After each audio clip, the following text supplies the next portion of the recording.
Jam TV ਦੇ ਸਾਰੇ ਦਰਸ਼ਕਾਂ ਨੂੰ ਮੇਰੇ ਵੱਲੋਂ ਪਿਆਰ ਭਰੀ ਸਤਿ ਸ੍ਰੀ ਅਕਾਲ, ਆਦਾਬ ਤੇ ਨਮਸਕਾਰ।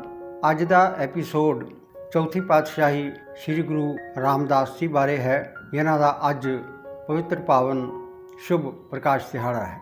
ਕੁਝ ਅਜਿਹੀ ਜਾਣਕਾਰੀ ਤੁਹਾਡੇ ਨਾਲ ਸਾਂਝੀ ਕਰ ਰਹੇ ਹਾਂ ਜਿਹੜੀ ਸ਼ਾਇਦ ਤੁਸੀਂ ਪਹਿਲਾਂ ਨਾ ਸੁਣੀ ਹੋਵੇ ਤੇ ਨਾ ਪੜ੍ਹੀ ਹੋਵੇ। ਅੱਜ ਬੜਾ ਸੁਭਾਗਾ ਦਿਹਾੜਾ ਹੈ।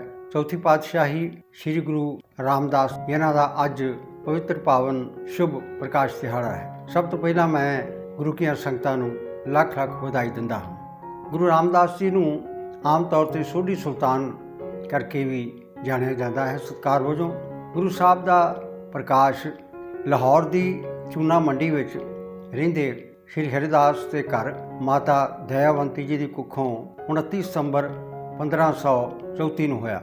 ਬਾਲਪਨ ਦੀ ਅਵਸਥਾ ਵਿੱਚ ਹੀ ਉਹਨਾਂ ਦੇ ਮਾਤਾ ਪਿਤਾ ਅਕਾਲ ਪੁਰਖ ਨੂੰ ਪਿਆਰੇ ਹੋ ਗਏ। ਉਹਨਾਂ ਦੇ ਰਿਸ਼ਤੇਦਾਰ ਵੀ ਕੋਈ ਚੰਗਾ ਸਲੂਕ ਨਹੀਂ ਸਨ ਕਰਦੇ, ਇਸ ਕਰਕੇ ਉਹ ਮਾਝੇ ਦੀ ਧਰਤੀ 'ਤੇ ਆ ਗਏ ਗੋਇੰਦਵਾਲ ਸਾਹਿਬ ਵਿਖੇ। ਪਰ ਅੱਗੇ ਚੱਲ ਕੇ ਉਹਨਾਂ ਨੇ ਅਨਾਥਾਂ ਦੇ ਨਾਥ ਬਣਨਾ ਸੀ। ਉੱਥੇ ਉਦੋਂ ਤੀਜੀ ਪਾਤਸ਼ਾਹੀ ਸ੍ਰੀ ਗੁਰੂ ਅਮਰਦਾਸ ਜੀ ਮਹਾਰਾਜ ਗੁਰਗੱਦੀ 'ਤੇ ਬਿਰਾਜਮਾਨ ਸਨ ਅਤੇ ਬੌਲੀ ਸਾਹਿਬ ਦੀ ਸੇਵਾ ਕਰਵਾ ਰਹੇ ਸਨ। ਉਹ ਬਾਲਕ ਗੁਰੂ ਸਾਹਿਬ ਦੇ ਨਿਕਟ ਰਹਿਣ ਲੱਗ ਪਿਆ ਅਤੇ ਉਸ ਨੇ ਸੇਵਾ ਆਰੰਭ ਕਰ ਦਿੱਤੀ ਅਤੇ ਨਾਲ ਹੀ ਉਹਨੇ ਕਿਰਤ ਵੀ ਕਰਨੀ ਅਤੇ ਸੇਵਾ ਵੀ ਕਰਨੀ। ਕਿਰਤ ਕੀ ਕਰਨੀ? ਘੁੰਗਣੀਆਂ, ਜਿਨ੍ਹਾਂ ਨੂੰ ਆਮ ਤੌਰ 'ਤੇ ਆਪਾਂ ਉਬਲੇ ਹੋਏ ਛੋਲੇ ਕਹਿੰਦੇ ਹਾਂ, ਉਹ ਬਣਾਉਣੇ, ਤਿਆਰ ਕਰਨੇ ਅਤੇ ਉਹ ਵੇਚਣੇ ਬਾਜ਼ਾਰ ਵਿੱਚ ਜਾ ਕੇ।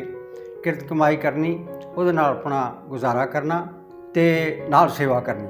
ਅਤੇ ਗੁਰੂ ਅਮਰਦਾਸ ਜੀ ਮਹਾਰਾਜ ਦੀ ਨਜ਼ਰ ਵਿੱਚ ਉਹ ਪ੍ਰਵਾਨ ਹੋ ਗਏ।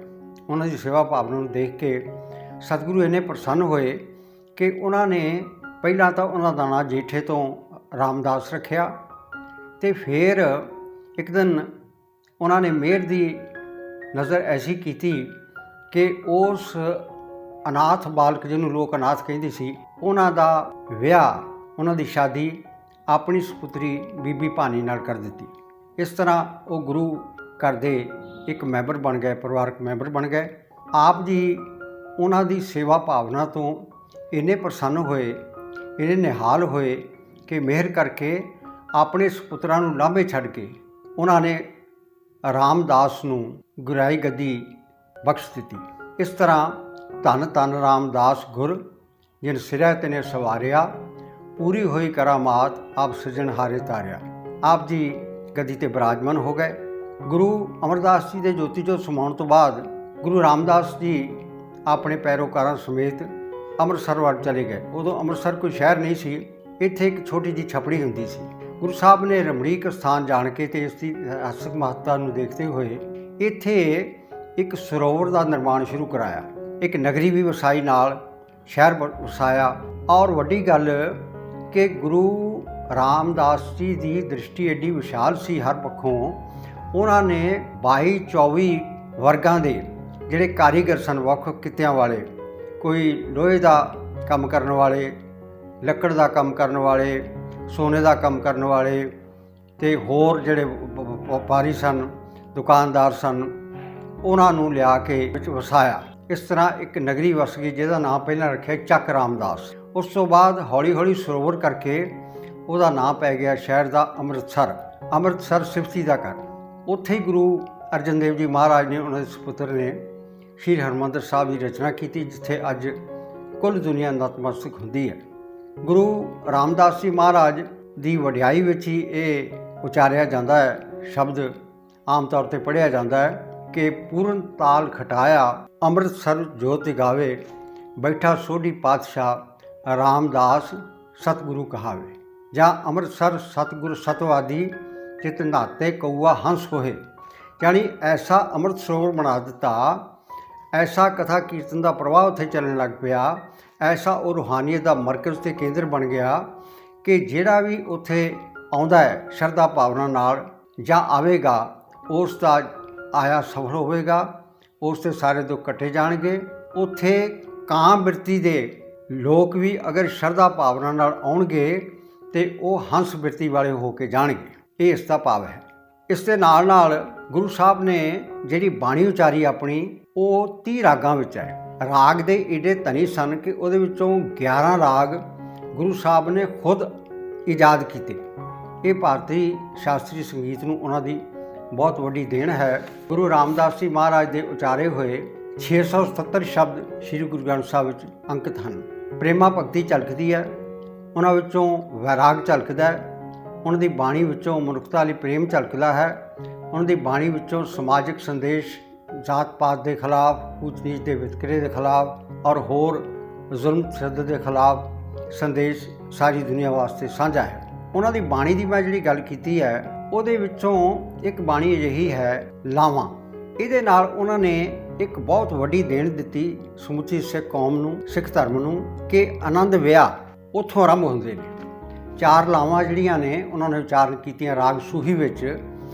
ਉਹਦਾ ਮਕਸਦ ਸਿਰਫ ਦੁਨਿਆਵੀ ਵਿਆਹ ਤੱਕ ਸੀਮਤ ਨਹੀਂ, ਉਹਦਾ ਅੰਤਰੀ ਭਾਵ ਇਹ ਹੈ ਕਿ ਇੱਕ ਜਿਹੜੀ ਜੀਵ ਆਤਮਾ ਵਿਛੜ ਕੇ ਆਈ ਹੋਈ ਹੈ ਸੰਸਾਰ ਵਿੱਚ ਪਰਮਾਤਮਾ ਤੋਂ ਮਨੁੱਖਾ ਰੂਪ ਵਿੱਚ, ਇਸ ਨੇ ਕਿਵੇਂ 4 ਪੜਾਵਾਂ ਵਿੱਚ ਦੀ ਹੁੰਦੇ ਹੋਏ ਅੰਤਮ ਜਿਹੜੀ ਲਾਂ ਹੈ ਚੌਥੀ, ਉਹਦੇ ਵਿੱਚ ਲਿਖਿਆ ਹੈ ਜਾਂ ਨਾਨਕ ਬੋਲੇ ਚੌਥੀ ਲਾਵੇ ਹਰ ਪਾਇਆ ਪ੍ਰਭ ਅਬਿਨਾਸੀ, ਉਹਦੇ ਵਿੱਚ ਲੀਨਤਾ ਪ੍ਰਾਪਤ ਕਰ ਲਈ ਹੈ। ਪਹਿਲੀ ਲਾਂ ਹੈ ਆਰੰਭ ਕਾਜ ਰਚਾਇਆ, ਯਾਨੀ ਪਹਿਲਾ ਕਦਮ ਪੁੱਟਿਆ ਅਧਿਆਤਮ ਵੱਲ ਨੂੰ, ਅਤੇ ਅਖੀਰ ਚੌਥੀ ਲਾਂ ਵਿੱਚ ਪਾਇਆ ਪ੍ਰਭ ਅਬਿਨਾਸੀ, ਉਸ ਪ੍ਰਭੂ ਦੀ ਪ੍ਰਾਪਤੀ ਹੋ ਗਈ।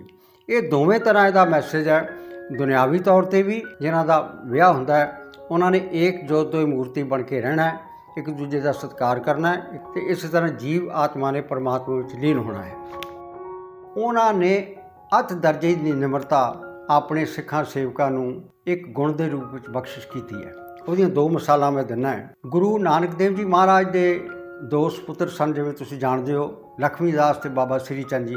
ਲਖਮੀ ਦਾਸ ਜੀ ਤਾਂ ਚੜ੍ਹਾਈ ਕਰ ਗਏ ਸਨ, ਬਾਬਾ ਸ੍ਰੀ ਚੰਦ ਜੀ ਨੇ ਬਹੁਤ ਲੰਮੀ ਉਮਰ ਭੋਗੀ ਅਤੇ ਉਹਨਾਂ ਨੇ ਆਪਣਾ ਇੱਕ ਵੱਖਰਾ ਮਾਰਗ ਚਲਾਇਆ।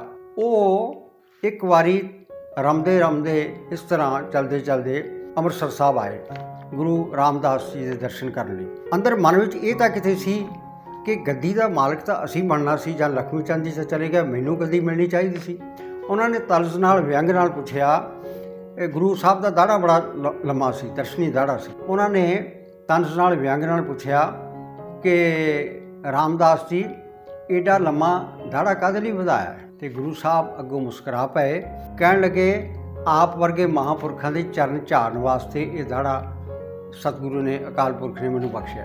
ਅਤੇ ਉਸੇ ਵੇਲੇ ਹੀ ਬਾਬਾ ਸ੍ਰੀ ਚੰਦ ਜੀ ਇਹਨੇ ਨਿਹਾਲ ਹੋਏ, ਉਹਨਾਂ ਨੂੰ ਗਲ ਨਾਲ ਲਾ ਲਿਆ, ਵੈਰਾਗ ਦੇ ਹੰਝੂ ਅੱਖਾਂ ਵਿੱਚ ਆ ਗਏ, ਅਤੇ ਉਹਨਾਂ ਨੇ ਫਰਮਾਇਆ ਮੁਖੋਂ, ਇਹੋ ਹੀ ਤਾਂ ਵਜ੍ਹਾ ਹੈ, ਇਹੋ ਹੀ ਤਾਂ ਕਾਰਨ ਹੈ, ਇਹੋ ਹੀ ਤੁਹਾਡੀ ਨਿਮਰਤਾ ਹੈ, ਇਹੋ ਹੀ ਤੁਹਾਡੀ ਬੰਦਗੀ ਹੈ, ਇਹ ਤੁਹਾਡੀ ਉੱਚਤਾ ਹੈ, ਔਰ ਸਹੀ ਚੋਣ ਦੇ ਮੁਤਾਬਕ ਤੁਸੀਂ ਗੁਰਗੱਦੀ ਦੇ ਹੱਕਦਾਰ ਸੀ, ਇਸੇ ਕਰਕੇ ਤੁਸੀਂ ਗੱਦੀ 'ਤੇ ਸੁਭਾਇਮਾਨ ਹੋ। ਉਹਨਾਂ ਨੇ ਬਹੁਤ ਸਾਰੀਆਂ ਅਸੀਸਾਂ ਬਖਸ਼ੀਆਂ, ਬਹੁਤ ਦਿਨ ਉਹਨਾਂ ਦੇ ਨਾਲ ਰਹੇ, ਅਤੇ ਉੱਥੋਂ ਫਿਰ ਉਹ ਉਹਨਾਂ ਨੂੰ ਅਸੀਸਾਂ ਬਖਸ਼ੀ ਵਿਦਾ ਹੋਏ। ਦੂਸਰੀ ਗੱਲ ਇਹ, ਉਹ ਆਪਣੀ ਬਾਣੀ ਵਿੱਚ ਕੈਸਾ ਸੰਦੇਸ਼ ਦਿੰਦੇ ਨੇ, ਕਿੱਡੀ ਨਿਮਰਤਾ ਹੈ। ਜੋ ਹਮਰੀ ਵਿਦ ਹੋਤੀ ਮੇਰੇ ਸਤਗੁਰਾ, ਸਾਬਿਦ ਤੁਮ ਹਰ ਜਾਨੋ ਆਪੇ, ਹਮ ਰੁਲਤੇ ਫਿਰਤੇ ਕੋਈ ਬਾਤ ਨਾ ਪੁੱਛਤਾ, ਹਮ ਰੁਲਤੇ ਫਿਰਤੇ ਕੋਈ ਬਾਤ ਨਾ ਪੁੱਛਤਾ। ਬੈਠੇ ਗੱਦੀ ਗੁਰਗੱਦੀ 'ਤੇ ਨੇ, ਹਮ ਰੁਲਤੇ ਫਿਰਤੇ ਕੋਈ ਬਾਤ ਨਾ ਪੁੱਛਤਾ, ਗੁਰੂ ਸਤਿਗੁਰ ਸੰਗ ਕੀਰੇ ਹਮ ਤਾਪੇ, ਧੰਨ ਧੰਨ ਗੁਰੂ ਨਾਨਕ ਜਨ ਕੇਰਾ, ਜਿਤ ਮਿਲੀਏ ਚੁੱਕੇ ਸਭ ਸੋਗ ਸੰਤਾਪੇ। ਅਕਾਲ ਪੁਰਖ ਨਾਲ ਜੁੜੋ ਭਾਈ, ਤੁਸੀਂ ਰੁਲਦੇ ਹੋਏ ਵੀ ਇੱਕ ਦਿਨ ਬਾਦਸ਼ਾਹੀਅਤ, ਦੁਨਿਆਵੀ ਬਾਦਸ਼ਾਹੀਅਤ ਨਹੀਂ, ਰੂਹਾਨੀ ਬਾਦਸ਼ਾਹੀਅਤ, ਤੁਹਾਨੂੰ ਵੱਡੀ ਪਦਵੀ ਪ੍ਰਾਪਤ ਹੋਵੇਗੀ। ਇਹ ਗੁਰੂ ਸਾਹਿਬ ਦੀ ਨਿਮਰਤਾ ਹੈ। ਗੁਰੂ ਸਾਹਿਬ ਦੀ ਉਸਤਤ ਵਿੱਚ ਭੱਟਾਂ ਨੇ ਬਹੁਤ ਕੁਝ ਲਿਖਿਆ। ਤੁਹਾਡੀ ਜਾਣਕਾਰੀ ਲਈ ਦੱਸਦਿਆਂ ਕਿ 11 ਭੱਟ ਸਾਹਿਬਾਨ ਦੀ ਬਾਣੀ, 6 ਗੁਰੂ ਸਾਹਿਬਾਨ ਦੀ, 15 ਭਗਤਾਂ ਦੀ, 4 ਗੁਰਸਿੱਖਾਂ ਦੀ ਔਰ 11 ਭੱਟਾਂ ਦੀ ਬਾਣੀ ਗੁਰੂ ਗ੍ਰੰਥ ਸਾਹਿਬ ਵਿੱਚ ਦਰਜ ਹੈ। ਉਸ ਨੂੰ ਬਾਣੀ ਦਾ ਦਰਜਾ ਹੈ। ਉਹਦੇ ਵਿੱਚੋਂ 7 ਭੱਟਾਂ ਨੇ, ਸਭ ਤੋਂ ਜ਼ਿਆਦਾ ਭੱਟਾਂ ਨੇ ਗੁਰੂ ਰਾਮਦਾਸ ਜੀ ਦੀ ਉਸਤਤ ਵਿੱਚ ਬਾਣੀ ਲਿਖੀ ਹੈ। ਇਹ ਬਲ ਹੋਇਆ ਭੱਟ 11 ਚੋਂ ਉਹਦੀ ਰਚਨਾ ਹੈ। ਜਿਤ ਸਤਿਗੁਰ ਲਗ ਪ੍ਰਪਾਈਏ ਸੋ ਸਤਿਗੁਰ ਸਿਮਰੋ ਨਰੋ। ਜੇ ਸਤਿਗੁਰੂ ਦਾ ਲੜ ਫੜਿਆ ਪਰਮ ਪਦ ਦੀ ਪ੍ਰਾਪਤੀ ਹੁੰਦੀ ਹੈ, ਭਵ ਸਾਗਰ ਤੋਂ ਤਰਿਆ ਜਾ ਸਕਦਾ ਹੈ।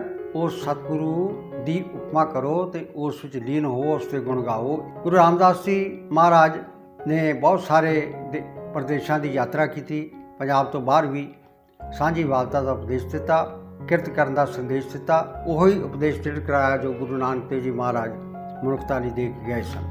ਅੰਮ੍ਰਿਤਸਰ ਸਿਫਤੀ ਦਾ ਘਰ, ਜਿਵੇਂ ਮੈਂ ਪਹਿਲਾਂ ਦੱਸ ਹੀ ਚੁੱਕਾ इस शहर का नाम पहला चक रामदास सी, फिर अमृत सरोवर करके अमृतसर पै गया। अमृतसर सिफती का घर, यदि जिन्नी भी सिफत की जाए इस करके उन्होंने कहते हैं सचखंड श्री हरमंदर साहब जिहड़ा सिखां का मरकज़ है।